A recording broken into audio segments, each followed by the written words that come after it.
नमस्कार साथियों, the determination YouTube channel पर एक बार फिर से आप सबों का हार्दिक स्वागत है। आज हम लोग भारतीय राज्य व्यवस्था के एक बहुत ही अहम लेक्चर की चर्चा करने वाले हैं और आज की क्लास में हम लोग भारतीय राज्य व्यवस्था के जो हमारी संविधान जो है उसकी जो भाग 3 है, जो फंडामेंटल राइट्स जहाँ पे है, तो हम लोग पिछले क्लास में चूंकि फंडामेंटल राइट्स में आपने देखा था कि आर्टिकल 12 एवं 13 अनुच्छेद 12 और 13 की हमने काफ़ी जो है व्यापक रूप से चर्चा किया था वहाँ पे। और आज के इस क्लास में, आज के इस लेक्चर में हम लोग मेनली जो है वो आर्टिकल 14 की चर्चा करने जा रहे हैं। चूँकि आप जान ही रहे हैं कि संविधान का भाग 3, जिसको कि हम लोग मैग्ना कार्टा कहते हैं, ठीक ना, वो बहुत ही महत्वपूर्ण है। इससे देश के नागरिकों के लिए ही नहीं बल्कि अन्य जो विदेशी व्यक्ति है उनके लिए भी जो है ये फंडामेंटल राइट्स जो है वो महत्वपूर्ण है। मौलिक अधिकार को जब पढ़े थे पिछले क्लास में, अगर किसी ने वो क्लास नहीं देखा है तो एक बार जरूर जाके आप उस क्लास को देख लें, ठीक ना, और वहाँ से आपकी कॉन्सेप्ट थोड़ी बेहतर हो जाएगी। अरे मैं बार बार इन चीज़ों पर जोर देता हूँ कि आप भले ही ऑब्जेक्टिव वे में चीज़ों को देख लें, प्रीलिम्स के दृष्टिकोण से कभी कभी ज़रूरत पड़ भी जाती है, लेकिन आपकी कॉन्सेप्ट तब तक बेहतर नहीं हो सकती है जब तक आप तथ्यों को जो है वो समग्रता से नहीं पढ़े। और खास करके आप राज्य व्यवस्था को पढ़ना चाह रहे हैं और राज्य व्यवस्था में आपकी कॉन्सेप्ट बेहतर नहीं है, आप समझ ही नहीं पाएंगे चीज़ों को। आप हर एक पॉइंट, हर एक तथ्य जो है वो आप मेमोराइज करने के दृष्टिकोण से ही पढ़ना पड़ेगा आपको, और ऐसे में फिर आपके लिए जो है वो अध्ययन जो है वो काफ़ी मुश्किल होता चला जाता है। और वैसे जो तथ्य होते हैं आप अगर उसको याद भी कर लेते हैं तो कुछ ही दिनों के बाद वो आप जो है लॉस कर जाते हैं। इसीलिए मेरी यही कोशिश रहती है कि आप चीज़ों को समग्रता से समझें, आपको कम से कम मेमोराइज करना पड़े, और इसके लिए बहुत ज़रूरी है कि हम सिस्टमेटिक होकर पढ़ें, थोड़ा सा गहराई में जाके पढ़ें, तथ्यों को समझने का प्रयास करें। हमने पिछले जो वीडियोज हैं उसमें काफ़ी समग्रता के साथ चर्चा किया, तो एक बार उसे जरूर देख लें, आपको निश्चित रूप से बहुत ही लाभ मिलेगा इसका। और आज के इस क्लास में जैसा कि हम जान ही रहे हैं कि मौलिक अधिकार के आर्टिकल जो है 14 की चर्चा, जो विधि के समक्ष समता की बात करता है, तो उससे पहले हम लोग एक बार देखने का प्रयास करते हैं कि अगर आप बात करते हैं अपने मूल संविधान की, तो पिछले क्लास में भी हमने चर्चा किया था कि मूल संविधान में जो है वो 7 मौलिक अधिकार जो है कुल दिए गए थे, लेकिन संपत्ति की अधिकार जो 44वां संविधान संशोधन के जरिए हटा दिया गया। तो वर्तमान समय में अगर आप देखेंगे तो हमारे संविधान में जो है वो कुल 6 ही फंडामेंटल राइट्स जो है वो प्राप्त है, ठीक ना, जिसकी चर्चा भी पिछले क्लास में हो चुकी है। उसमें एक फंडामेंटल राइट्स है आपको समानता का अधिकार। तो जैसा कि जानते हैं कि हमारा जो पहला जो आपको फंडामेंटल राइट्स है वो है समानता का अधिकार। और समानता का अधिकार अगर आप इसको देखेंगे, ठीक ना, तो ये आपको आर्टिकल 14 से 18 तक, मतलब ये हम अगर मूल संविधान की बात करें तो अनुच्छेद 14 से 18 तक ये आपको समानता के अधिकार का जिक्र जो है वो भारतीय संविधान के भाग 3 में दर्ज उल्लेखित है। तो हम लोग अनुच्छेद 14 को देखेंगे। अनुच्छेद 14 अगर हम सामान्य रूप में देखते हैं तो अनुच्छेद 14 जो है वो विधि के समक्ष समता की बात करता है, लेकिन यहाँ पे आर्टिकल 14 में 2 चीजें हैं, ध्यान से समझना है हमको इन चीजों को। एक है आपको,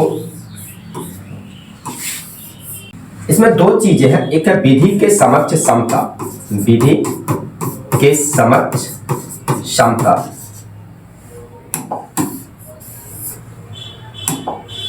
विधि के समक्ष समता, और दूसरा है विधियों का समान संरक्षण, विधियों का समान संरक्षण।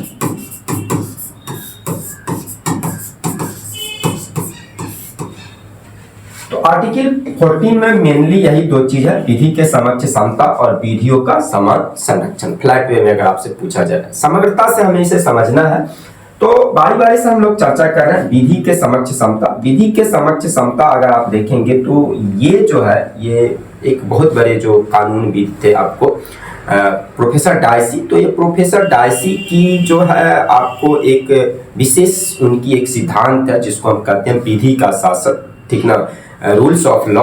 तो ये अगर आप देखेंगे तो प्रोफेसर डायसी या विधिवेता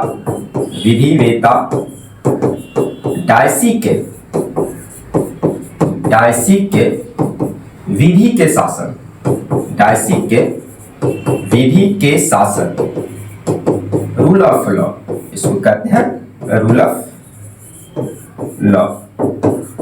तो ये डायसी के विधि के शासन के समान है अगर आप देखेंगे।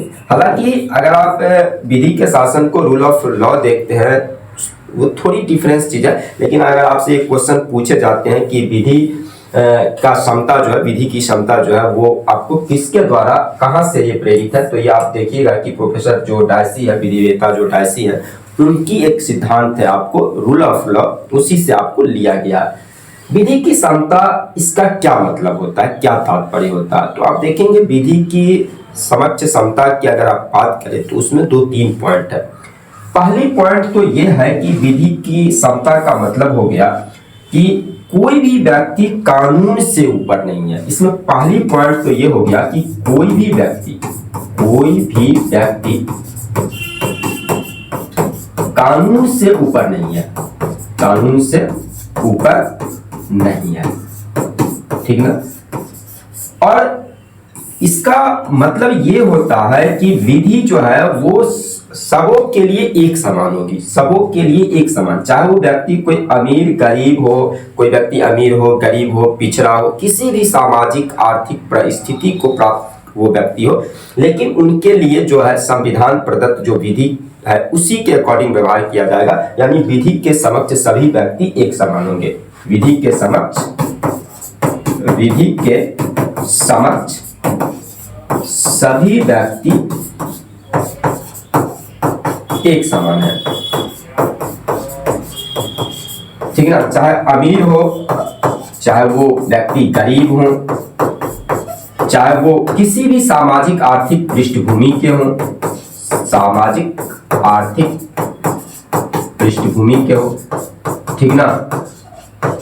चाहे लैंगिक रूप से, चाहे वो पुरुष हो चाहे वो महिला हो, ठीक ना, वो पुरुष हो या महिला हो, मतलब किसी भी तरह से कानून उसमें कोई भेदभाव नहीं करेगी। अगर आप मान लेते हैं सपोज दैट कि आप कोई क्राइम करते हैं, कोई एक अपराध करते हैं, तो उस अपराध की सजा जो होगी अकॉर्डिंग टू लॉ, उसी के अकॉर्डिंग सबको आपको ट्रीट किया जाएगा। ऐसा नहीं है कि अगर पुरुष कोई अपराध करता है तो उसको एक अलग सजा दी जाएगी और वही अपराध कोई महिला करती है तो उसको अलग सजा दिया जाएगा। या कोई एक अमीर व्यक्ति अगर किसी का मर्डर कर लेता है और एक गरीब व्यक्ति किसी का मर्डर करता है तो दोनों को एक ही समान जो है, मतलब जो एक मर्डर करने के लिए जिन परिस्थितियों में किया गया उनके लिए जो सजा का प्रावधान है वही सजा दिया जाएगा। ऐसा नहीं है कि किसी व्यक्ति विशेष के लिए कोई अलग से कानून होगा। मतलब अगर एक लाइन में समझे तो इसमें एक महत्वपूर्ण बात ये जुड़ती है कि विशेषाधिकार कानूनों का अभाव होता है।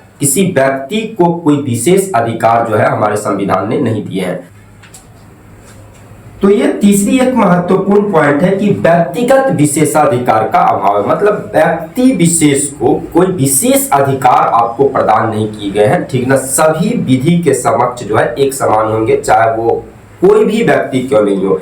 राज्य सभी नागरिकों के साथ, पुरुष महिला अमीर गरीब पिछड़े शोषित या जो भी किसी भी सामाजिक पृष्ठभूमि के हो, किसी भी आर्थिक पृष्ठभूमि के हो, किसी भी परिस्थिति को प्राप्त किए हुए हैं, विधि सबों के लिए एक समान कार्य करेगी। कानून के दृष्टि में सभी एक समान है, कानून कोई भेदभाव नहीं करेगा। विधि के समक्ष सभी व्यक्ति एक समान होंगे और कोई भी व्यक्ति जो है वो कानून से ऊपर नहीं है, ठीक ना। रूल्स ऑफ लॉ, ठीक ना, अगर आप देखेंगे तो यही कहता है कि कोई भी व्यक्ति कानून से ऊंचा उसका कद नहीं है, ठीक ना। अगर वो अपराध करते हैं तो विधि के तहत जो सजा का प्रावधान किया गया वो सजा सभी व्यक्तियों को मिलेगा और इसमें किसी भी तरह की भेदभाव नहीं किया जाएगा।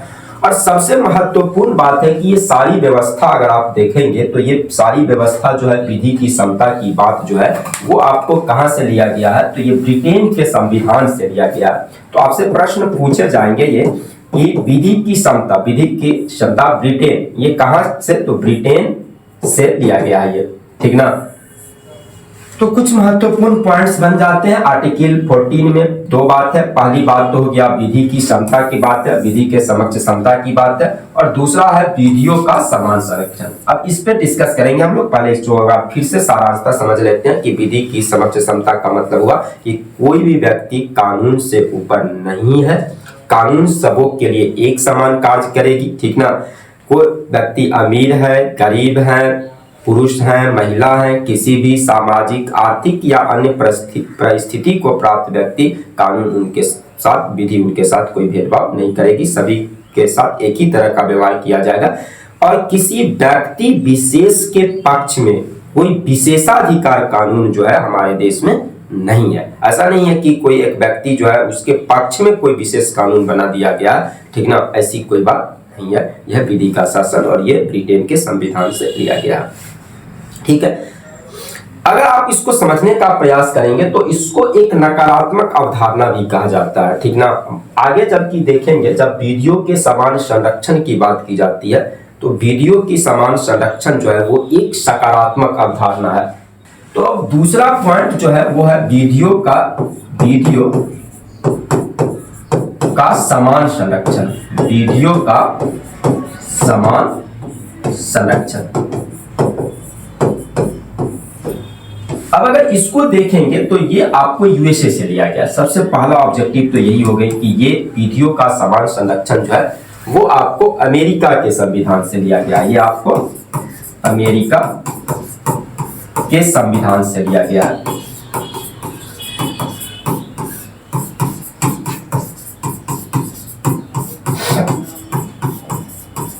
अगर दूसरी बात अगर आप देखेंगे यहाँ पे कि वीडियो की समान संरक्षण, इसका मतलब क्या होता है? वीडियो के समान संरक्षण का आशय होता है कि समान परिस्थितियों में समान व्यवहार और असमान परिस्थितियों में राज्य जो है वो असमान व्यवहार कर सकते हैं।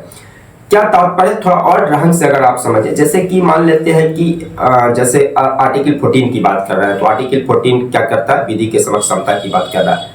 तो विधि के समक्ष समता है, सभी एक समान है, लेकिन अगर कुछ असमान परिस्थितियां हैं तो वहां पे राज्य जो है वो भेदभाव कर सकती है।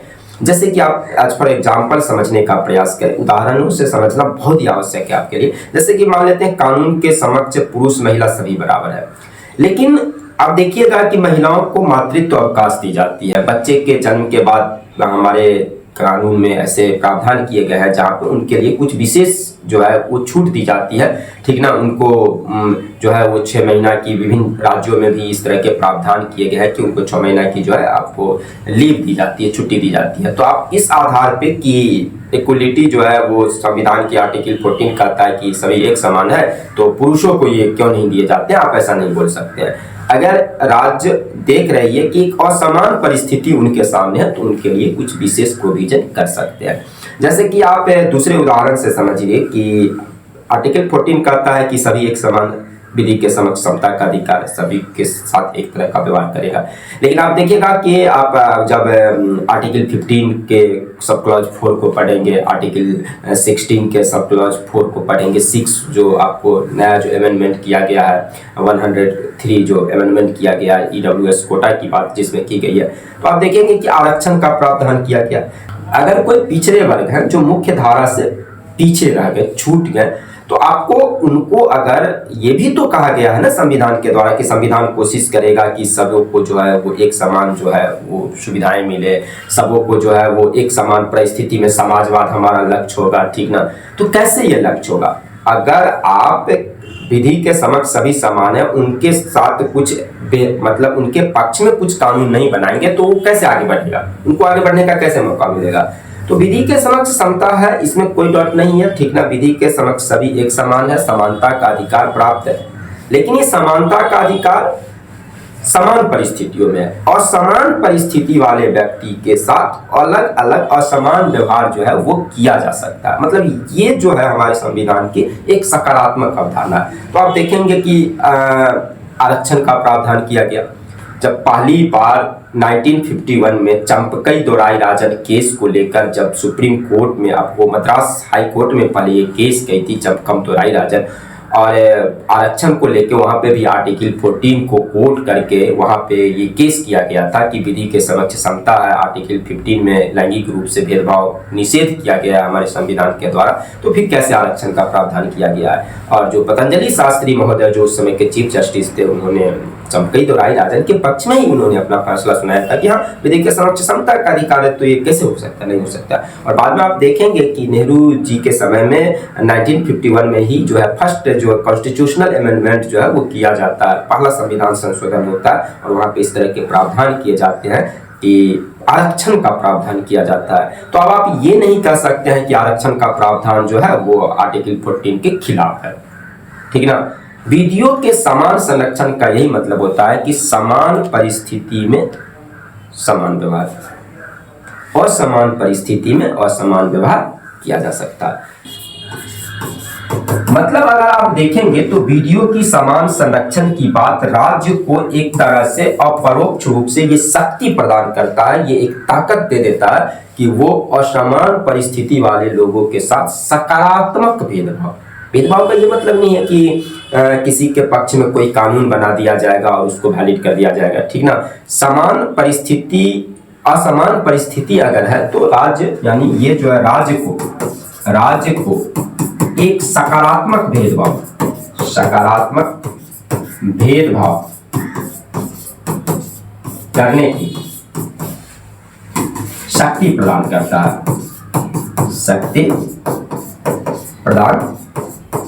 है, ठीक ना। तो ये एक आप समझ सकते हैं सकारात्मक अवधारणा है। अगर असमान परिस्थिति में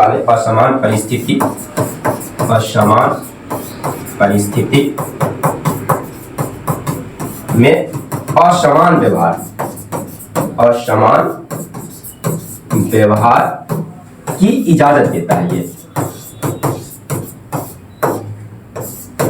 मतलब अगर राज्य चाहे तो किसी समूह के लिए, किसी वर्ग के लिए, ठीक ना, वो कानून बना सकती है, उसके पक्ष में कोई कानून बना सकती है, ठीक ना, महिलाओं के पक्ष में, दलितों के पक्ष में, पिछड़ों के पक्ष में, ठीक ना। और ये आप नहीं कर सकते, आप इसको इस आधार पे चुनौती नहीं दे सकते हैं कि आर्टिकल 14 जो है वो विधि की समता की बात करता है। अब एक सिंपल सा अन्य उदाहरण को समझे कि जैसे आप देखेंगे कि कई सारे राज्यों में जो है वो महिलाओं के लिए जो है वो स्पेशल लीव का प्रावधान किया गया है कि महीने में 2 दिनों की उनको छुट्टी दी जाती है। जब उनको चूंकि वो मासिक स्राव जब आते हैं तो मासिक स्राव के दौरान जो है उनके जो सुविधा को ध्यान में रख के चूंकि उनको एक दर्द से गुजरना होता है और उनके लिए उन दिनों में जो है वो काम करना बहुत ही मुश्किल भरा चीज होता है, तो राज्य का एक कर्तव्य बनता है कि उनके पक्ष में कानून बनाए। और आप देखेंगे कि हमारे देश के बहुत सारे राज्यों में जो है अब तो प्राइवेट सेक्टर में भी इस तरह के प्रावधान किए गए हैं कि महिलाओं को महीने में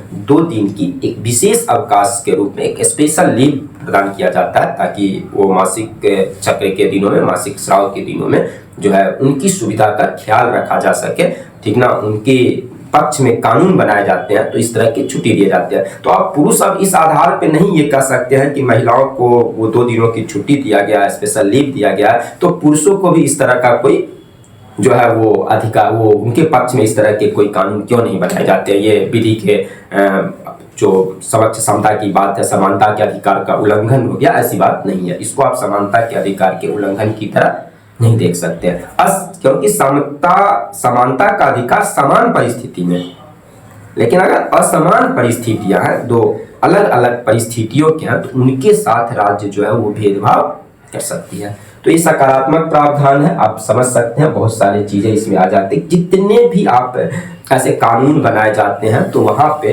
अगर ये विधियों के समान संरक्षण की बात नहीं की जाती तो सरकार के लिए बहुत ही मुसीबत हो जाती। तो ये आर्टिकल जो है मतलब आर्टिकल 14 का जो दूसरा हिस्सा है जहाँ पे विधियों के समान संरक्षण की बात की गई, ये बहुत ही एक महत्वपूर्ण चीज है जो अमेरिका के संविधान से लिया गया है। और ये एक तरह से राज्य को सकारात्मक भेदभाव करने की, शब्दों पे ध्यान रखेंगे, सकारात्मक भेदभाव, ऐसा नहीं कि किसी के पक्ष में किसी भी तरह की कानून बना दिया जाए, एक सकारात्मक भेदभाव की अगर असमान परिस्थितियां हैं तो इसकी इजाजत देता है। आपको हम बता दें कि एक केस है कि पश्चिम बंगाल बनाम जो है अनवर अली, पश्चिम बंगाल राज्य और अनवर अली की एक केस थी। पश्चिम बंगाल राज्य बनाम अनवर अली वाद। इस वाद में सुप्रीम कोर्ट ने जो है एक स्पष्ट गाइडलाइन जारी किया है, ठीक ना। मतलब कि जब आर्टिकल 14 में हम देखते हैं कि वीडियो के समान संरक्षण की बात कर रहे हैं कि असमान परिस्थितियों में जो है वो असमान व्यवहार किया जा सकता है राज्य के द्वारा, तो क्या हो क्राइटेरिया, कैसे आप समझेंगे कि असमान परिस्थिति वाले समूह है, असमान परिस्थिति वाले लोगों के लिए है ये। तो इसको समझने के लिए क्या ऐसा कौन सी विधि है, क्या किसी 5-10 आदमी को एक असमान परिस्थिति वाले समूह घोषित करके उनके पक्ष में कानून बना दिया जाए? तो ऐसा नहीं है। उसकी एक स्पष्ट गाइडलाइन जो है, वो निर्देश जो है वो सुप्रीम कोर्ट ने पश्चिम बंगाल राज्य बनाम अनवर अली वाद में जो है वो देने का प्रयास किया गया। और ये बहुत ही एक महत्वपूर्ण चीज है कि तार्किक वर्गीकरण, आप कह सकते हैं कि तार्किक वर्गीकरण किया गया है, तार्किक वर्गीकरण। और तार्किक वर्गीकरण के लिए इस वाद में सुप्रीम कोर्ट ने दो महत्वपूर्ण बिंदु को रखा है। पहला बिंदु तो यह है कि वर्गीकरण आसान हो, वर्गीकरण आसान और सरल हो, आसान और सरल हो, ठीक ना। जो भी आप वर्गीकरण कर रहे हैं वो वर्गीकरण कैसा होना चाहिए, आसान होना चाहिए, सरल होना चाहिए, मतलब आसानी से बोधगम्य होना चाहिए, जिसको समझा जा सके, बोधगम्य होना चाहिए, मतलब जिसे आसानी से समझा जा सके, जिसे आसानी से समझा जा सके, ठीक है। ये वर्गीकरण इस तरह से होना चाहिए कि सिंपल होना चाहिए, मतलब आसानी से उसको समझ में आनी चाहिए, बोधगम्य होनी चाहिए, ठीक है। दूसरी बात अगर आप देखेंगे तो दूसरा वर्गीकरण का क्राइटेरिया इस वाद में निर्धारित किया गया कि वर्गीकरण तार्किक हो। क्या चीज? वर्गीकरण तार्किक हो, लॉजिकल हो, मतलब ऐसा नहीं कि आप किसी भी एक कोई एक लॉजिक अपने मन से बना ले, तो ऐसा नहीं है कि एक तार्किक वर्गीकरण होना चाहिए, एक लॉजिकल क्लासिफिकेशन होनी चाहिए, ठीक ना। मतलब और वो जो आप तार्किक वर्गीकरण करते हैं, लॉजिकल आप क्लासिफिकेशन करते हैं, तो उसके उद्देश्य जो है उस अधिनियम के उद्देश्य से मेल खाने चाहिए। अब आप जैसे देखते हैं कि अभी हमने जिक्र किया कि आरक्षण का प्रावधान किया गया कि एक माना गया है कि जो सामाजिक रूप से जो पिछड़े जाति हैं वो आर्थिक रूप से भी वो पिछड़े हैं, तो सामाजिक पिछड़ापन को आर्थिक पिछड़ापन का एक अनिवार्य जो है वो तथ्य माना गया। तो उस आधार पे अगर आप देखेंगे तो सामाजिक रूप से जो पिछड़े व्यक्ति हैं, वंचित तबके के लोग हैं, उनके लिए जो राज्य है वो आरक्षण का प्रावधान करती है। और इसको आप आर्टिकल 14 का अतिक्रमण, मतलब समानता के अधिकार का उल्लंघन नहीं मान सकते हैं। समझ पा रहे हैं बात को? बहुत क्लियर चीज है। तो ये दो क्राइटेरिया सुप्रीम कोर्ट ने इस वाद में दिया कि वर्गीकरण आसान होना चाहिए, बोधगम्य होना चाहिए और लॉजिकल होना चाहिए, तार्किक होना। जैसे कि आपको हम बता दें कि एक वाद है के अब्बास बनाम भारत संघ वाद है, एक वाद है आपको के अब्बास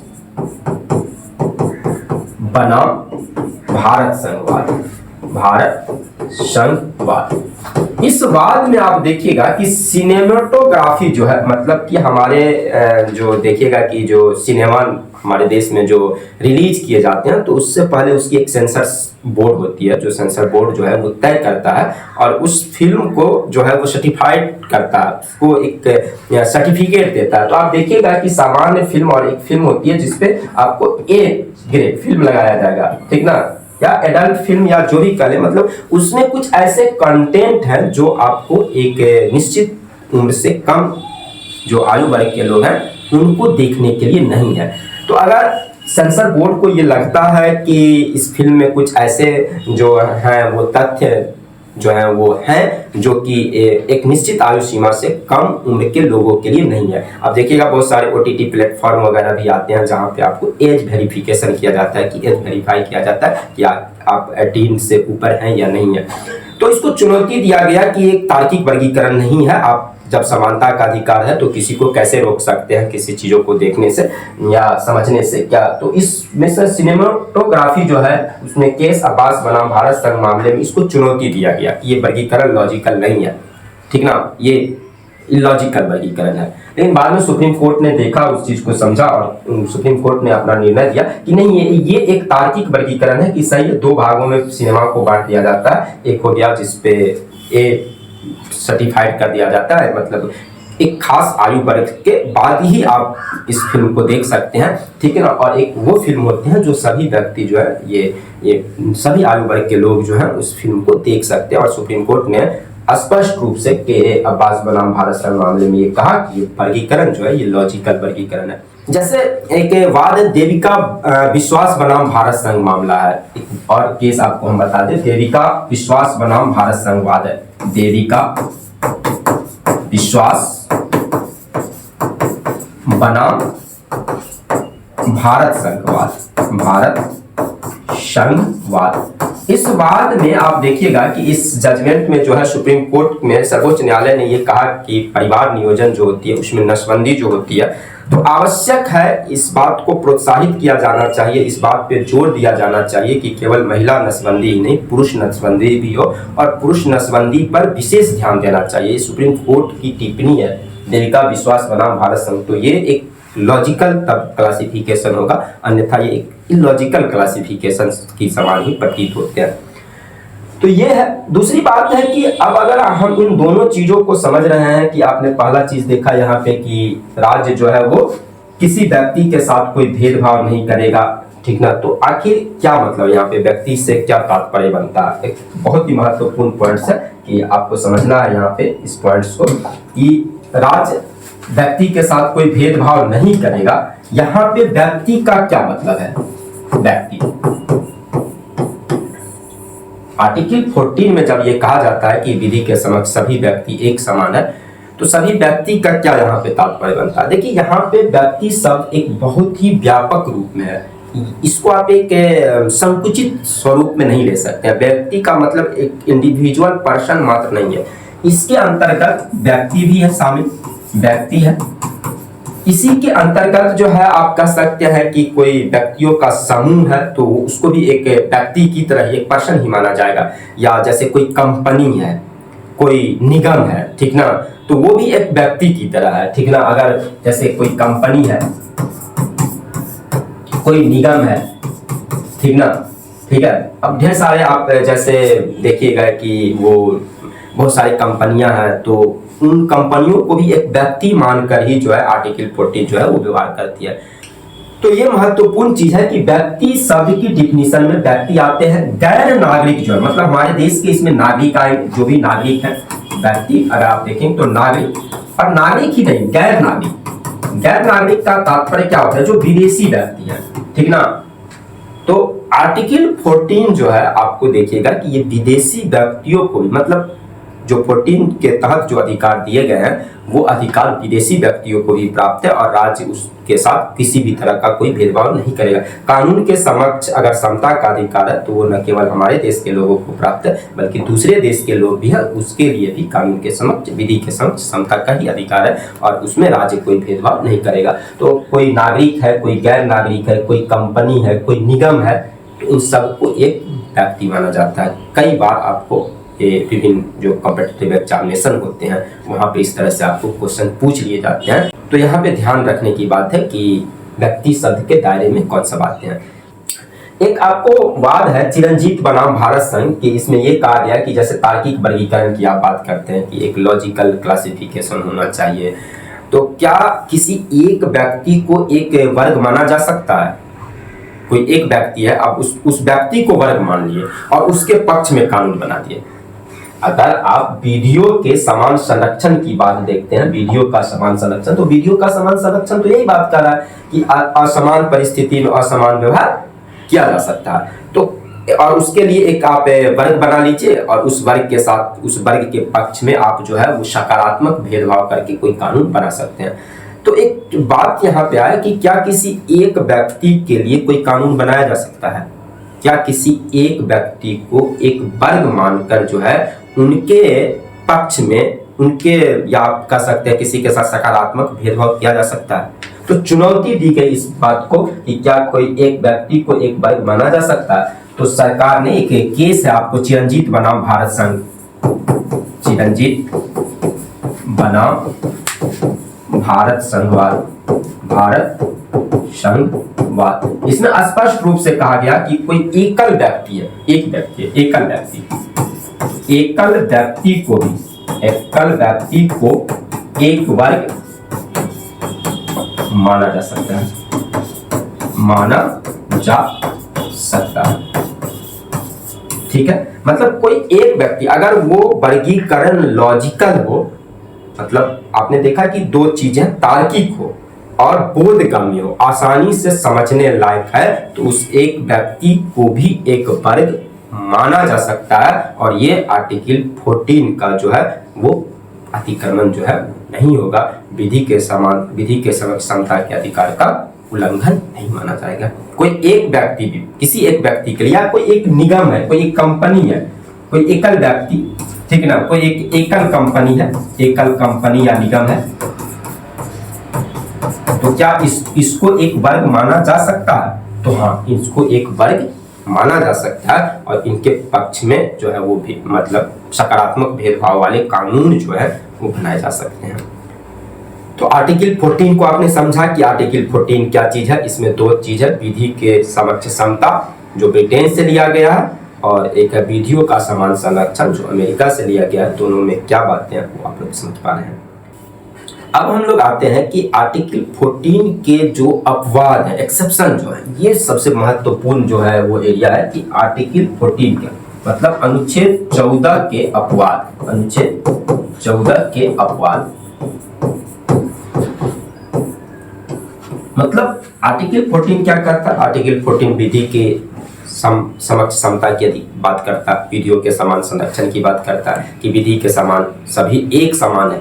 लेकिन फिर भी आप देखेंगे कि कई मौकों पर इसका पालन नहीं किया जाता है। कुछ व्यक्ति विशेष को भी विशेष अधिकार है। आप याद कीजिए कि विधि के समक्ष समता, विधि के समक्ष समता का सीधा सा मतलब यह है कि कानून किसी के साथ कोई भेदभाव नहीं करेगा और किसी व्यक्ति विशेष के पक्ष में कोई विशेषाधिकार नहीं होगा। क्या हमारे देश के कानून में ऐसा है? हर जगह इसका पालन किया गया है? तो आपको पता चलेगा नहीं, ऐसे भी बात नहीं है। कई ऐसे आपको प्रोविजंस हैं, कई सारे ऐसे एक्सेप्शंस आपको देखने को मिल जाएंगे जहां पे कि इसका अतिक्रमण किया जाता है और किसी व्यक्ति विशेष के पक्ष में भी जो है वो कानून बनाए गए हैं, उनको कुछ विशेषाधिकार भी प्राप्त है और इसको हम लोग समानता के अधिकार मतलब आर्टिकल 14 का अपवाद के रूप में जानते हैं। तो ये महत्वपूर्ण चीज है कि कहाँ कहाँ अपवाद है जहाँ पे ये आर्टिकल 14 की बातें लागू नहीं हो पाती है। तो पहला तो आप देखेंगे कि अनुच्छेद जो है वो 361, अनुच्छेद 361, ठीक है ना। अनुच्छेद 361 में आपको देश के राष्ट्रपति एवं विभिन्न राज्यों के जो राज्यपाल हैं, राज्यों के राज्यपाल को विशेषाधिकार प्राप्त है। इनको कुछ विशेष अधिकार प्राप्त किए गए,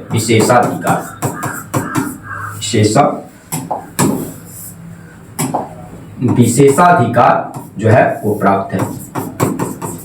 अब जान ही रहे हैं कि राष्ट्रपति हमारे देश का एक तरह से उनकी स्थिति एक राजा के समान होती है, देश का सर्वोच्च पद होता है, ठीक ना। वो अगर आप देखेंगे तो कार्यपालिका का प्रधान होता है, संघीय कार्यपालिका का प्रधान होता है, सारे काम राष्ट्रपति के ही नाम से किए जाते हैं। उसी तरह अगर आप राज्यों के अंदर देखें तो राज्य की जो कार्यपालिका है, राज्यपाल उसका प्रधान होता है, समस्त कार्य जो है वो राज्यों के राज्यपाल के नाम से ही किए जाते हैं। उसी तरह भारत सरकार का मतलब भारत सरकार के नाम पे किए जाने वाले सभी कार्य जो है वो राष्ट्रपति के नाम से ही होते हैं।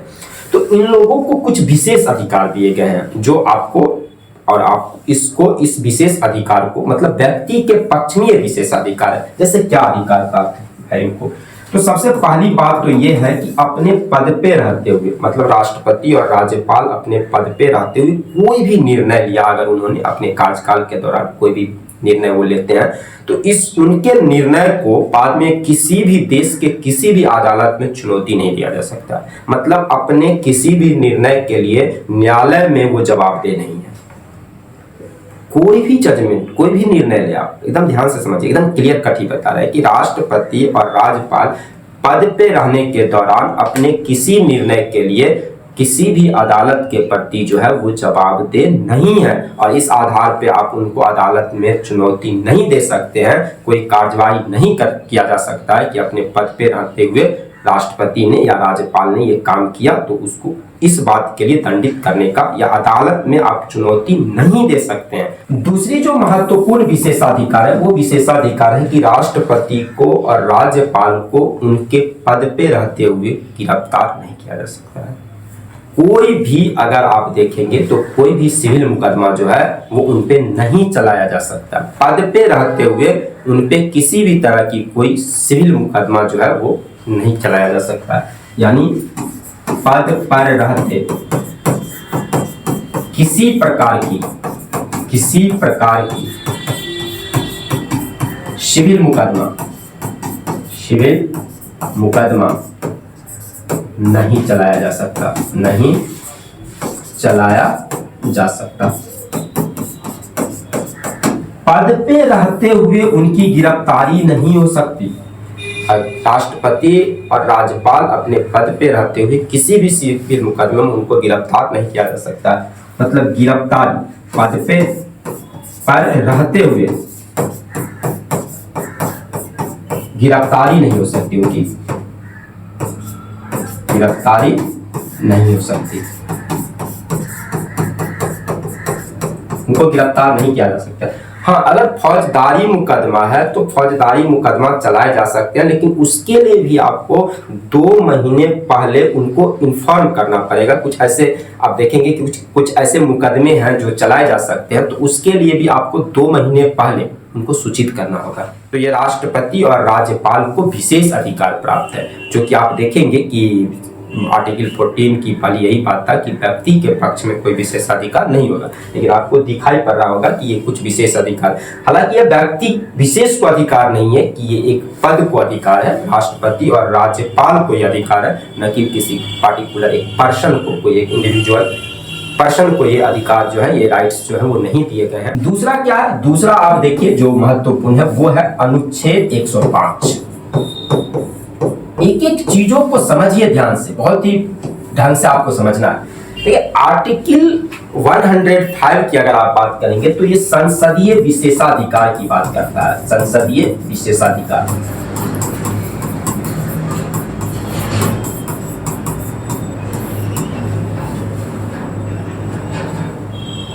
कभी कभी ये क्वेश्चन सीधे फ्लैट वे में आपसे पूछ लिया जाता है कि संसदीय विशेषाधिकार जो है वो किस आर्टिकल के तहत है, किस अनुच्छेद में इसकी चर्चा की गई। तो संसदीय विशेषाधिकार जो है वो अनुच्छेद, संविधान का अनुच्छेद 105 बहुत ही महत्वपूर्ण ये आपको अनुच्छेद है। और इसमें क्या है? इसमें ये है कि कोई भी संसद सदस्य है, संसद में जो कुछ भी वो बोल रहे हैं, ठीक ना, तो उनके लिए वो अगर कुछ बोल रहे हैं संसद में, कोई भी बात अगर रख रहे हैं, तो आप उनको किसी भी बात कहने से नहीं रोक सकते हैं, और उस बात के लिए देश के किसी भी न्यायालय में उन पर मुकदमा नहीं चलाया जा सकता। ये अलग चीज है कि जो संसद है, संसद के जो सदन के जो मतलब राज्यसभा के जो सभापति हैं या लोकसभा के जो स्पीकर हैं, अगर असंसदीय कुछ शब्द हैं तो उनकी जो रिकॉर्ड है वो रिकॉर्ड से उन शब्दों को हटा दिया जाता है। क्योंकि जो कुछ भी कोई भी सांसद जो है वो अगर कोई भाषण देते हैं, कोई बात रखते हैं, सदन की पटल पे अपनी कोई भी बात रखते हैं,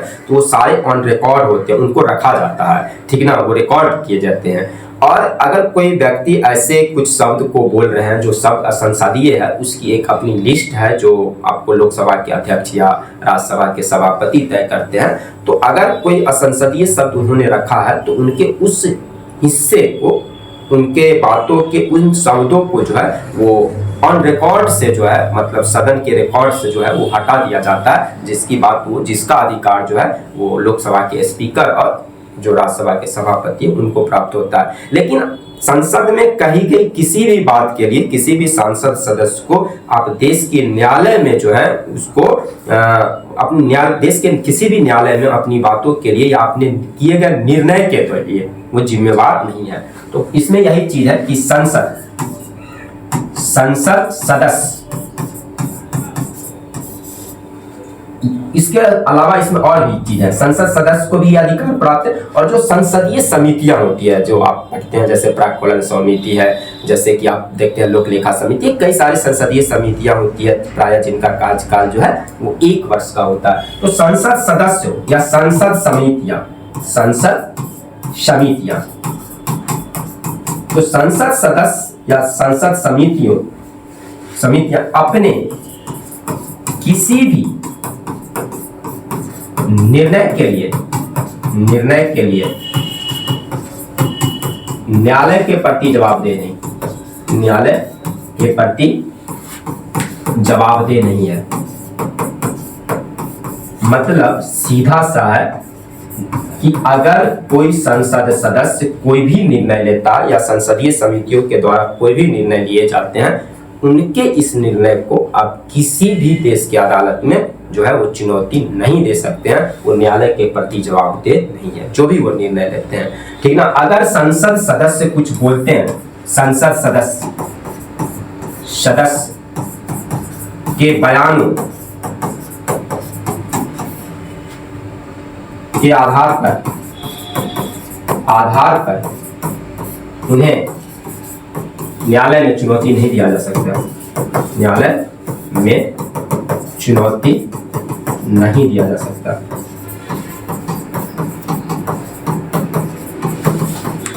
मतलब किसी भी संसद सदस्य को आप सोचिए कि संसद होते ही इसलिए है कि वहां पे लोग अपनी बात रख पाए। अगर वहां भी आप लोगों को नहीं बोलने देंगे तो आम जनों की क्या हालत होगी। देश की संसद जो है वो एक ऐसा जगह है जहां पे आबादित रूप से खुले रूपों में लोग अपनी बात रख सकें और वहां पे खुली बहस होनी चाहिए। यही आपको डेमोक्रेटिक जो हमारी जो लोकतांत्रिक गरिमा है, हमारी जो संसदीय प्रणाली है, उसकी महत्ता है, उसकी खूबसूरती है, उसकी अपनी एक गरिमा है।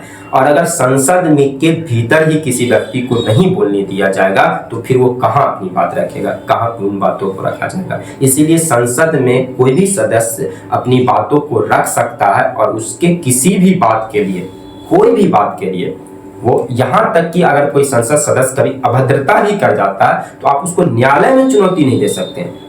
उनके ऊपर जो भी कार्रवाई होगी वो संसद के भीतर होगा, सदन के भीतर होगा। वो लोकसभा के जो अध्यक्ष हैं, जो लोकसभा के पीठासीन पदाधिकारी हैं या राज्यसभा के जो सभापति हैं, उनके द्वारा निर्णय लिया जाएगा कि उनको हो सकता है कि लोकसभा के अध्यक्ष जो है वो संसदीय कार्यवाही में भाग लेने से रोक दे, उनको निलंबित कर दे कुछ दिनों के लिए अस्थायी रूप से, या उनको सदन से हटा दे। मार्शल होते हैं सदन में, उठा के आपको बाहर कर देंगे। आप देखेंगे बहुत बार ऐसा होता है कि सदन में कुछ विपक्षी लोग जो होते हैं वो हंगामा करते हुए बेल में पहुंच जाते हैं, कभी कभी तो कुर्सियां तोड़ने लगते हैं, कुछ अराजक हो जाते हैं, उपद्रव करने लगते हैं। ऐसी स्थितियां में सरकार जो है नियंत्रित करने के लिए, उन परिस्थितियों को नियंत्रित करने के लिए स्पीकर जो है वो मार्शल के माध्यम से उसको जो है बाहर कर देते हैं लोकसभा, या उनको सदन में हिस्सा लेने से भी रोक सकते हैं कुछ दिनों के लिए अस्थायी रूप से, ठीक है ना। तो ये सारे जो भी उनके ऊपर कार्रवाई की जाएगी या उनके जो बात है उनको सदन के ऑन रिकॉर्ड से हटा दिया जाएगा, कुछ असंसदीय शब्द अगर वो बोलते हैं, लेकिन देश के न्यायालय में इसको चुनौती नहीं दी जा सकती है।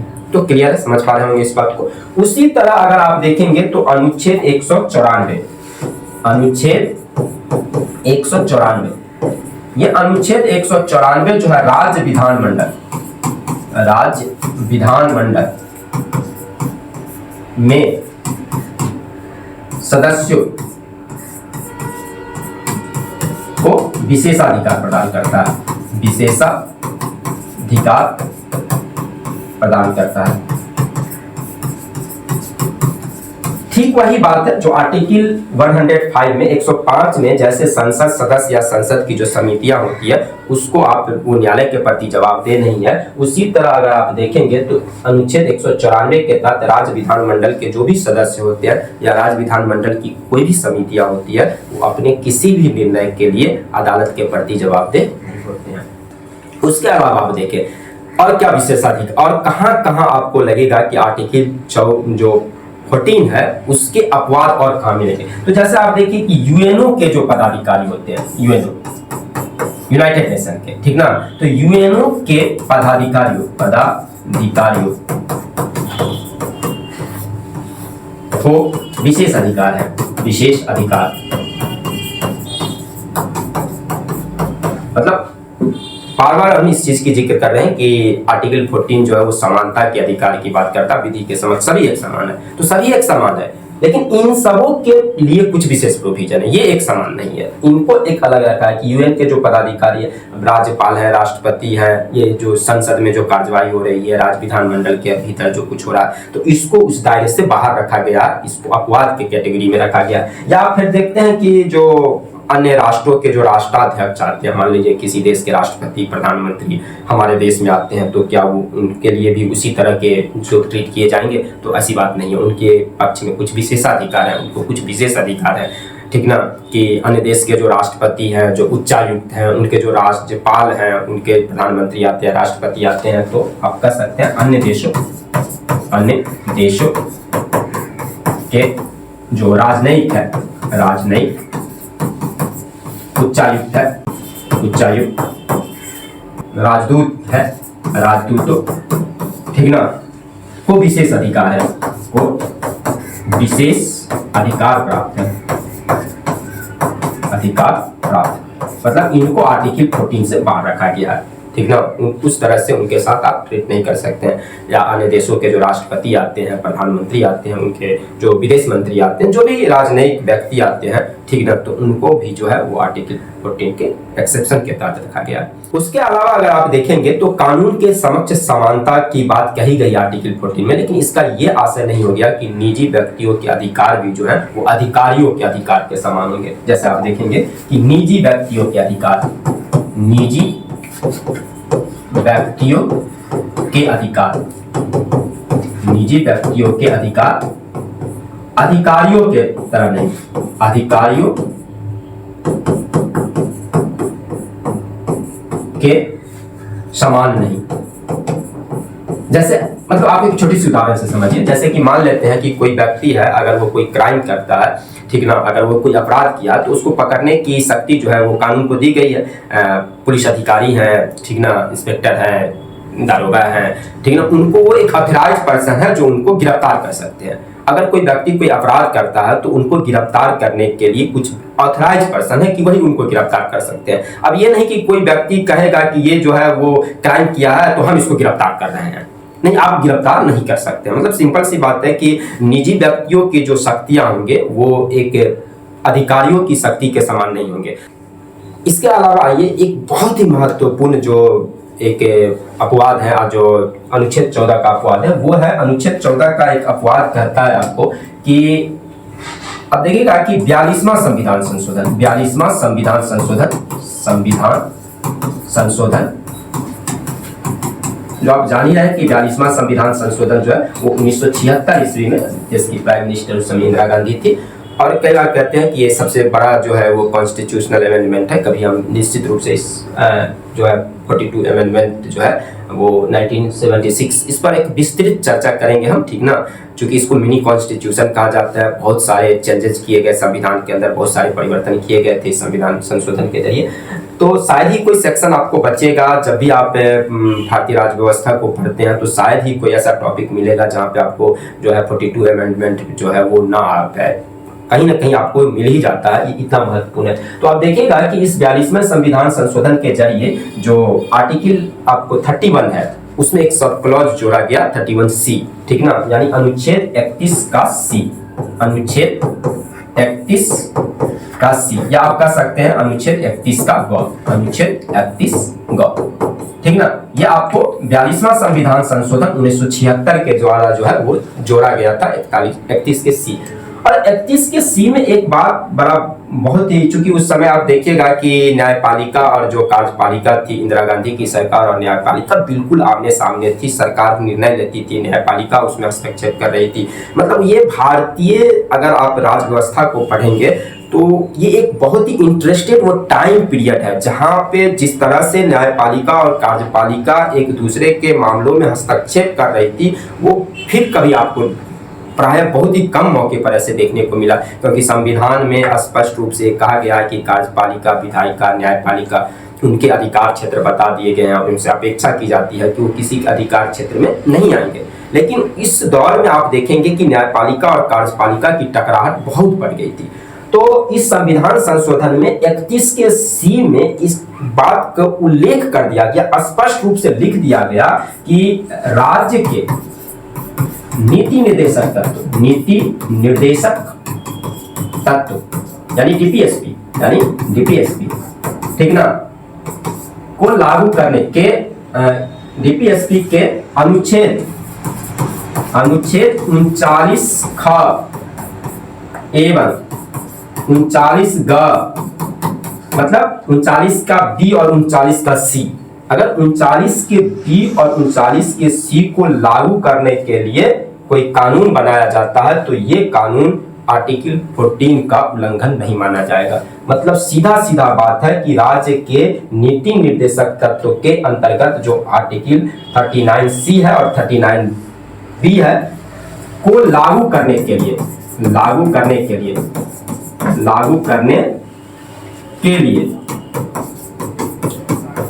ठीक ना, बनाया गया विधि अधिनियम अनुच्छेद 14 का उल्लंघन नहीं माना जाएगा। अनुच्छेद 14 का उल्लंघन नहीं माना जाएगा। थोड़ा सा इसको समझना जरूरी है कि 39 का ख जो है, अगर आप बात करेंगे 39 के बी की यानी ख और 39 के सी की, तो ये 39 की बी और सी क्या करता है डीपीएसपी। तो अगर आप ये 39 के बी की बात करेंगे तो सामूहिक हित में, इसमें कहा गया है कि सामूहिक हित में संसाधनों का संवितरण, मतलब कि अगर समूह के हित के लिए संसाधनों का एक समान वितरण किया जाएगा। अब एक समान कैसे वितरण करेंगे? अब मान लेते हैं जिनके पास जो है वो मतलब 500 बीघा जमीन है, 1000 एकड़ जमीन है और किसी के पास जमीन ही नहीं है।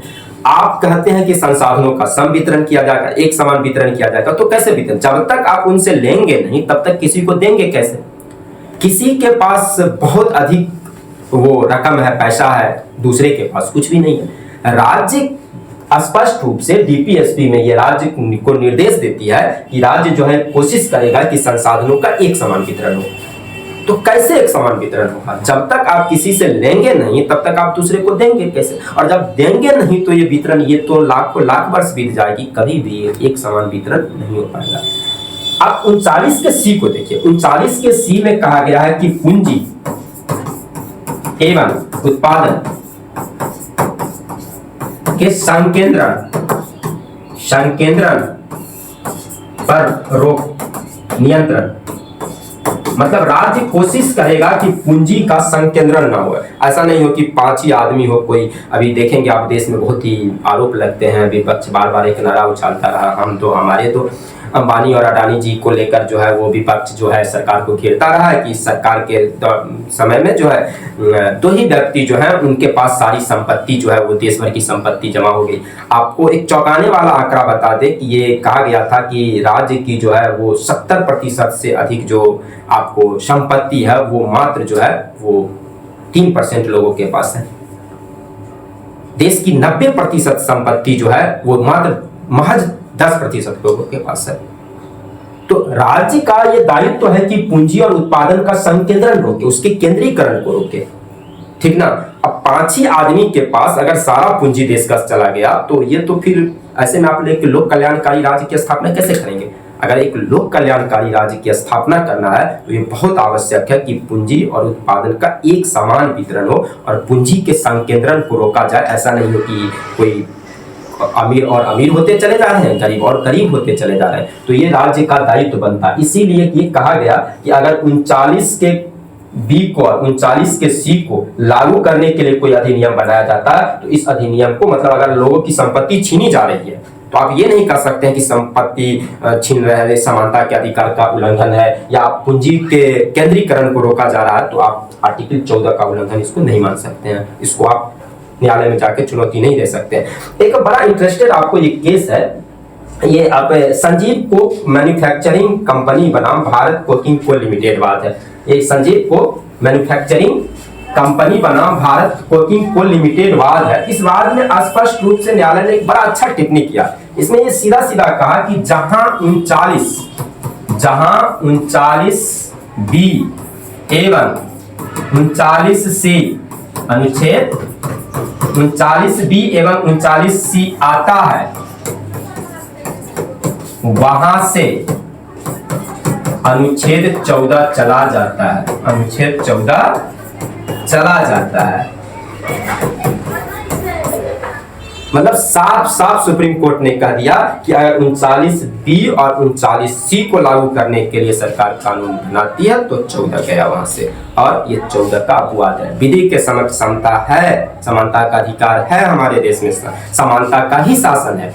लेकिन अगर लोक कल्याणकारी राज्य को गठन करने के लिए समूह के हित में, एक बड़े समुदाय के हित में, ठीक ना, कानून बनाने के लिए, सामूहिक हित में संसाधनों के सम वितरण के लिए, पूंजी के केंद्रीकरण को रोकने के लिए अगर कोई विधि बनाई जाती है, कोई कानून बनाई जाती है, तो इससे आप अनुच्छेद 14 का उल्लंघन नहीं मान सकते हैं। तो बहुत ही इंटरेस्टेड है, और ये बात आप याद रख सकते हैं। संजीव कोक मैन्युफैक्चरिंग कंपनी बना Bharat coking Coke limited company की ये बात है, और ये इसी में सुप्रीम कोर्ट ने एक लाइन कहा था, ये टिप्पणी सुप्रीम कोर्ट की ही है कि जहां 39B और 39C आता है वहां से अनुच्छेद 14 चला जाता है। तो ये थे आर्टिकल 14, उसके क्या है विधि के समक्ष समता, कितनी सारी जटिलताएं हैं, लेकिन प्रायः हम जब प्रीलिम्स के दृष्टिकोण से पढ़ते हैं तो सीधे पढ़ लेते हैं, मतलब 1 मिनट नहीं लगाते हैं हम किसी एक आर्टिकल्स को देखने के लिए। हाँ, विधि के समक्ष समता का अधिकार, विधियों के समान संरक्षण का अधिकार आर्टिकल 14 में हो गई, हमारी तैयारी हो गई।